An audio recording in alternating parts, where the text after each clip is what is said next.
Hello everyone, welcome to Khadayat education. बच्चों, आज की वीडियो में हम पढ़ेंगे क्लास 10th हिंदी क्षितिज भाग 2 काव्य खंड के अंतर्गत पाठ 2 राम लक्ष्मण परशुराम संवाद चौपाइयों पर आधारित MCQ यानी कि बहुविकल्पी प्रश्न उत्तर। इससे पहले हमने इस पाठ के सभी चौपाइयों के अर्थ एवं व्याख्या के साथ सभी प्रश्न उत्तरों को भी डिटेल पूर्वक पढ़ाया हुआ है। आप लोगों ने वीडियो नहीं देखी है तो जाकर ज़रूर देख लीजिए। नीचे डिस्क्रिप्शन बॉक्स में सभी वीडियोस की लिंक दी हुई है। आइए शुरू करते हैं। आज के महत्वपूर्ण अंग राम लक्ष्मण परशुराम संवाद पर आधारित MCQ। प्रश्न 1, परशुराम के सिर पर अभी किसका ऋण शेष था? ए माता का, बी पिता का, सी गुरु का, डी शिव जी का। बच्चों, पहली चौपाई से ही यह प्रश्न पूछा गया है। परशुराम जी ने माता पिता के ऋण से उऋण हो गए थे और अब उनके सिर पर किसका ऋण बचा था? गुरु का।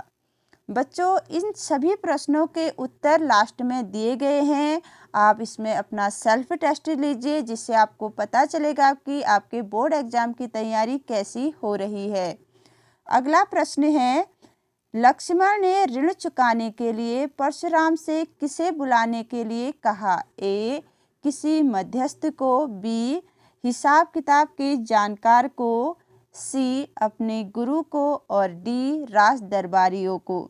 आप जल्दी से अपना आंसर लगाइए। तो लक्ष्मण ने ऋण चुकाने के लिए परशुराम जी से किसी हिसाब किताब के जानकार को बुलाने के लिए कहा। तो इसका सही आंसर होगा बी हिसाब किताब के जानकार को। प्रश्न 3, लक्ष्मण के शब्द परशुराम के लिए थे तो कैसे थे? देखिए, ए क्रोध रूपी आग में जल के समान, बी शीतलता प्रदान करने वाले, सी जले पर नमक छिड़कने वाले, डी क्रोध रूपी अग्नि में घी की आहुति के समान। तो ये प्रश्न का उत्तर भी आप लोगों ने कर ही लिया होगा। तो इसका सही आंसर होगा डी क्रोध रूपी अग्नि में घी की आहुति के समान।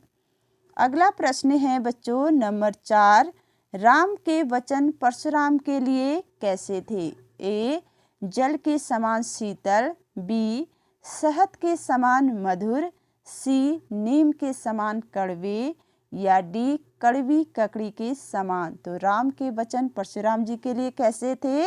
ए जल के समान शीतल।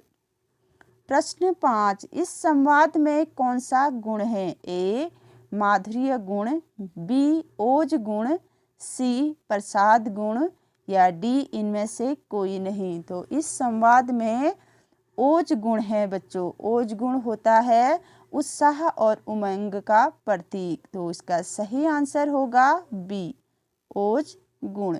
अगला प्रश्न है नंबर 6, राम लक्ष्मण परशुराम संवाद में किस रस की प्रमुखता है? ए हास्य रस, बी करुण रस, सी शांत रस या डी वीर रस।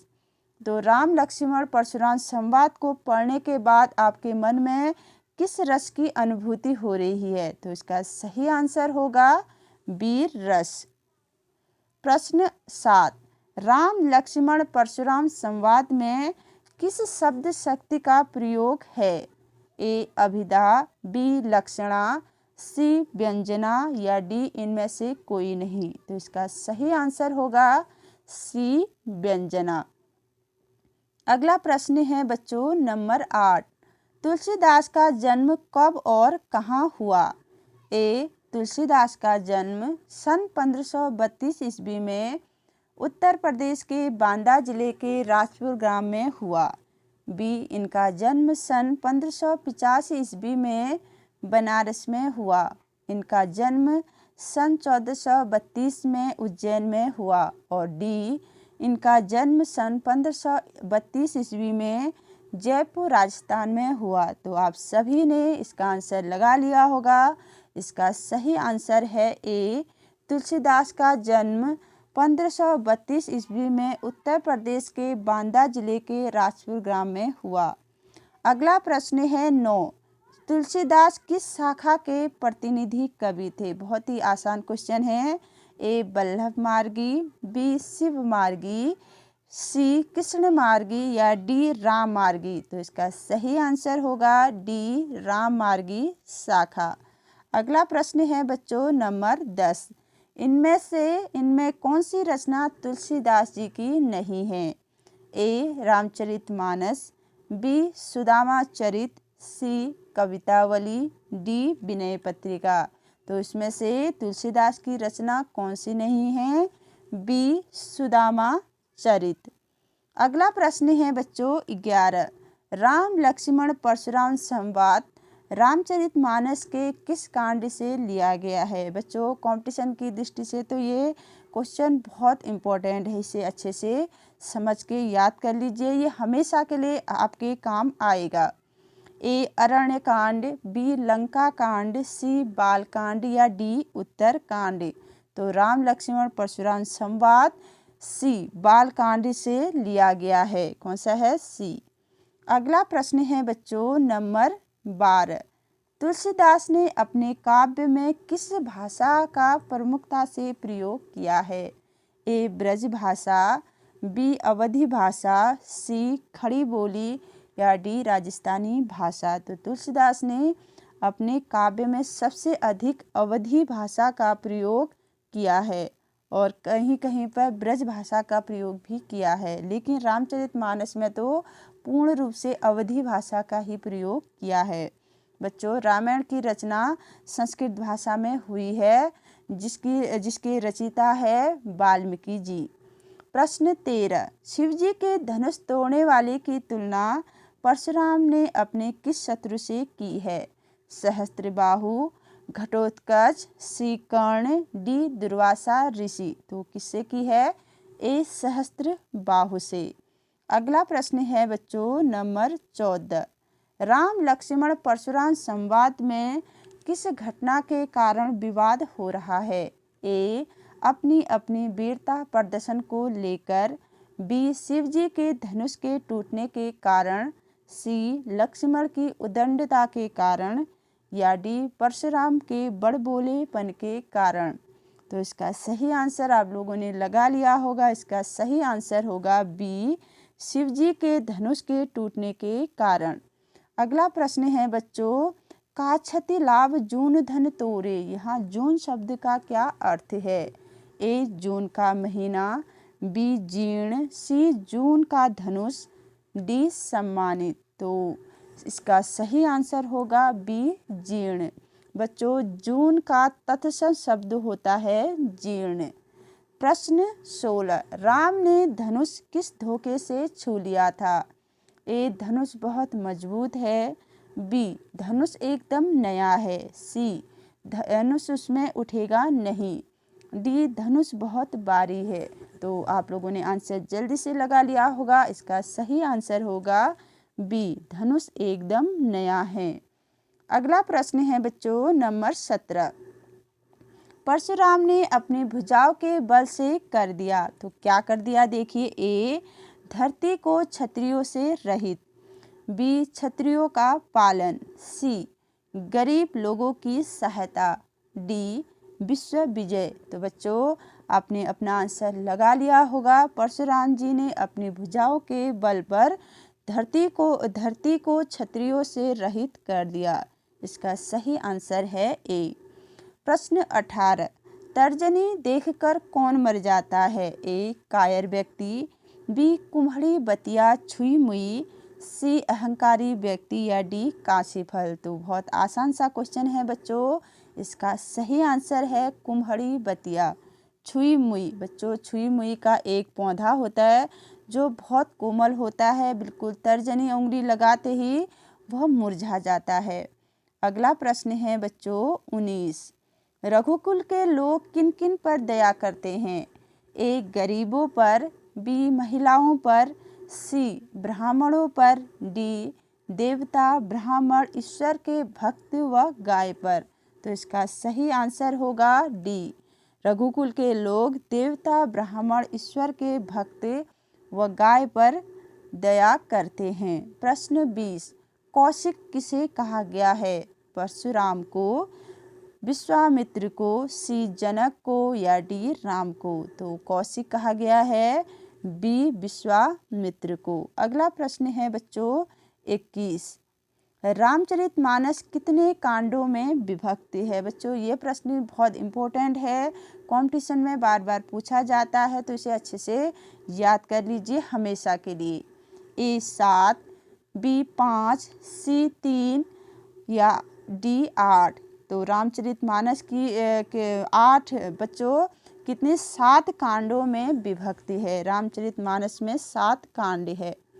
प्रश्न 22, रामचरितमानस महाकाव्य किस भाषा में लिखा गया है? बच्चों ए अवधी, बी ब्रज, सी संस्कृत या डी फारसी? तो अवधी भाषा में लिखा गया है। अगला प्रश्न है, तुलसीदास की रचना नहीं है? विनय पत्रिका, बी सूर सारावली, सी दोहावली, डी कवितावली? तो तुलसीदास की रचना कौन सी नहीं है बच्चों? सूर सारावली, यह रचना है सूरदास जी की। प्रश्न 24, तुलसीदास का बचपन का नाम क्या था? ए रामदास, बी रामबोला, सी केदारनाथ या डी धनपत राय? तो तुलसीदास का बचपन का नाम था बी रामबोला। अगला प्रश्न है बच्चों नंबर 25, परशुराम ने गाधी सुनो का प्रयोग किसके लिए किया है? ए स्वयं के लिए, बी गुरु वशिष्ठ के लिए, सी विश्वामित्र के लिए, डी लक्ष्मण के लिए? तो परशुराम ने गाधी सुनो का प्रयोग विश्वामित्र के लिए किया है। इसका आंसर है सी। प्रश्न 26, तुम तो कालु हाकु जनु लावा पंक्ति में निहित अलंकार है? ए उपमा, बी उत्प्रेक्षा, सी रूपक या डी श्लेष? तो बच्चों इसमें आंसर है उत्प्रेक्षा अलंकार। बच्चों इसमें देखिए ये इसकी एक ट्रिक होती है। उत्प्रेक्षा अलंकार के बीच में जनु मनु जानो मानो इव मनहु जनहु जहाँ पर आता है वहाँ पर उत्प्रेक्षा अलंकार होता है। तुम तो काल हाक जन लावा, आप तो काल को मेरे लिए हाक कर लेकर आ रहे हैं। अगला प्रश्न है बच्चों नंबर 27, तुलसीदास ने भृगुकुल केतु शब्द किसके लिए प्रयुक्त किया है? ए परशुराम के लिए, बी वशिष्ठ के लिए, सी विश्वामित्र के लिए या डी लक्ष्मण के लिए? तो तुलसीदास ने भृगुकुल केतु परशुराम जी के लिए प्रयुक्त किया है। इसका सही आंसर है ए। प्रश्न 28, राम लक्ष्मण परशुराम संवाद में किस छंद का प्रयोग हुआ है?